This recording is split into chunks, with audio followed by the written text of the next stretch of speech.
خبر موافقة الاتحاد التنزاني لانضمام الهلال السوداني للدوري التنزاني ممكن يكون أمر غريب شوية على بعض المتابعين، ولكن في حالات كتيرة جدا حصلت تاريخيا ومنهم اللي توج ببطولة كمان وهي بطولة الدوري.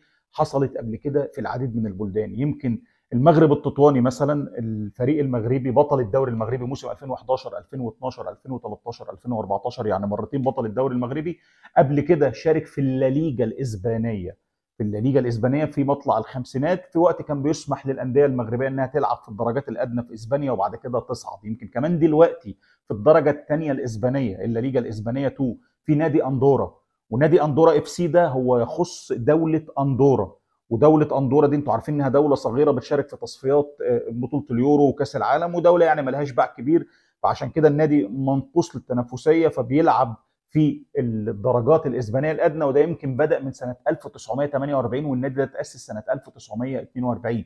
يمكن كمان في الدوري السويسري الدرجه الثانيه في نادي اسمه فادوس. فادوس ده نادي ليه رقم تاريخي عظيم جدا، وهو ان هو اكتر نادي في تاريخ كره القدم فاز بلقب الكاس في بلده، وهو كاس ليشتنشتاين او ليختنشتاين، الدوله الصغيره قوي برضو اللي بتشارك في تصفيات بطوله اليورو تصفيات كاس العالم في اوروبا، وهي من الدول الصغيره جدا في اوروبا.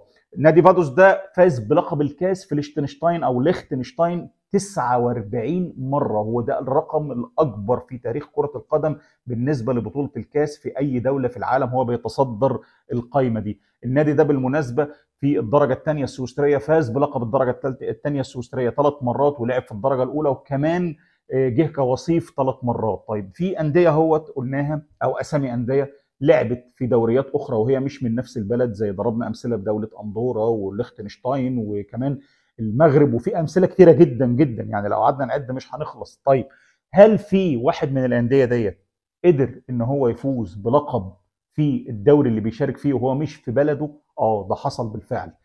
المانيا لما احتلت النمسا سنه 1938، وبالتحديد في شهر مارس، ما كانوش بيقولوا عليها احتلال، كانوا بيقولوا عليها ضم. فلما ضموا النمسا لعبوا في كاس العالم الاثنين مع بعض تحت مسمى واحد، وهو المنتخب النازي او المنتخب الالماني النازي. وفي الوقت ده كان في لاعب مشهور جدا اسمه ماتياس زيندلر. ده واحد من اشهر اللعيبه في فتره الثلاثينات في اوروبا، كانوا بيسموه الرجل الورقي لانه كان رفيع شويه. ماتياس زيندلر ده رفض المشاركه لانه اعتبر ان الالمان احتلوا بلده. وبالمناسبه بعد موضوع الاحتلال ورفض المشاركه في كاس العالم سنه 38 في فرنسا، لقوه مقتول او مش مقتول، اعتبروها انتحار، ولكن الموضوع عليه غموض ولغط كبير جدا وليه قصه غريبه جدا. ماتياس زيندلر ممكن نبقى نحكيها بعدين. طيب المانيا ضمت النمسا ولعبوا مع بعض في كاس العالم 38، وبالصدفه في كاس العالم 34 لما كان ماتياس زيندلر بيلعب في النمسا وكان معاه هداف كبير جدا اسمه جوزيف بيكن، الاثنين لعبوا مع بعض على المركز الثالث والرابع، لان ايطاليا كانت اول في 34 في البطوله اللي كانت مقامه في ايطاليا.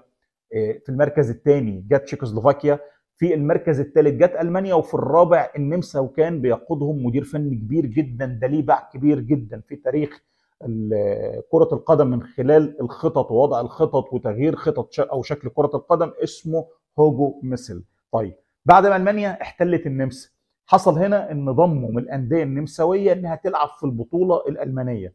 البطوله الالمانيه ما قبل 63 64 كانت بنظام تاني خالص، نظام مجموعات وبعدين بتلعب نوك اوت لحد ما يشوف مين البطل. ولكن من 63 64 لما بدات البوندسليجا بشكلها الحالي اللي كان بطلها نادي كولن الالماني، بقى الشكل متغير في الدوري الالماني. طيب بعد 38 حصل خلاص ضم للنمسا لالمانيا، حصل ان الانديه النمساويه بدات تلعب في الدوري الالماني. سنه 39 ظهر نادي اسمه اديميرا فيينا. النادي ده جه كوصيف للدوري الالماني، واللي كان فاز بالدوري الالماني في الوقت ده شالكا. وشالكا كان الوحش المرعب في فتره الثلاثينات واول الاربعينات في المانيا، وبعد كده ما قدرش بعد الحرب العالميه الثانيه الا يفوز بلقب واحد في الدوري الالماني من اجمالي 7 القاب. ولكن شالكا في فتره الثلاثينات كانوا هم الفريق الاقوى والابرز في المانيا في وقت بايرن ميونخ ما كانش محقق الا لقب دوري واحد سنه 32. طب نرجع لمرجوعنا.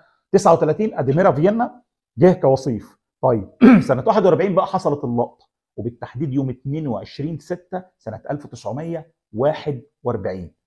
ايه هي اللقطه؟ ان نادي نمساوي توج بلقب الدوري الالماني، وهو نادي رابد فيينا، وبنفس النادي ده رابد فيينا قبليها بسنتين ثلاثه فاز بلقب كاس المانيا، عشان برضه يبقى النادي الوحيد اللي فاز بلقب للكاس خارج المانيا، هو مش نادي الماني. رابد فيينا لما فاز يوم 22 6 1941، التاريخ ده دخل التاريخ لسببين، يعني التاريخ اللي احنا بنحكيه ده دخل التاريخ لسببين. السبب الاول لانه شهد تتويج لاول واخر مره نادي غير الماني بلقب الدوري الالماني بعد ما تفوق على شالكه الالماني، وحش الكره الالمانيه في الوقت ده، بريمونتادا عظيمه جدا. كانوا متاخرين 3-0 وبعدين فازوا في الشوط الثاني، يمكن في اخر ال 30 دقيقه او 25 دقيقه جابوا 4 اهداف نادي رابد فيينا. رابد فيينا بالمناسبه هو النادي الاكثر فوزا بلقب الدوري في النمسا ب 32 دوري، هو ثاني اكثر نادي فاز بلقب الكاس في النمسا ب 14 لقب.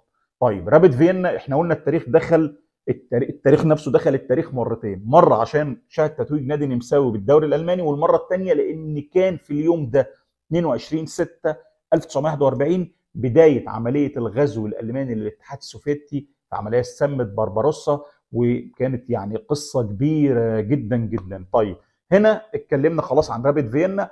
بعد كده نادي فيرست فيينا سنه 1942 جه كوصيف للدوري الالماني بعد نادي شالكه، لان اللي يقال ان مشاركه نادي الهلال او نادي المريخ او ايا كانت الانديه السودانيه اللي هتشارك في الدوريات الاخرى هيكون مشاركه من اجل ان انت بس تبقى في المنافسه، لان مفيش دوري في السودان في الفتره الاخيره، فمش هيشهد تتويج لقب لاحد الانديه ديت. يعني لو مثلا نادي الهلال تصدر قائمه الدوري التنزاني مش هيأخذ بالنتائج بتاعته، هتكون مشاركه من اجل المشاركه فقط، والتنافسيه تكون حاضره ليس الا.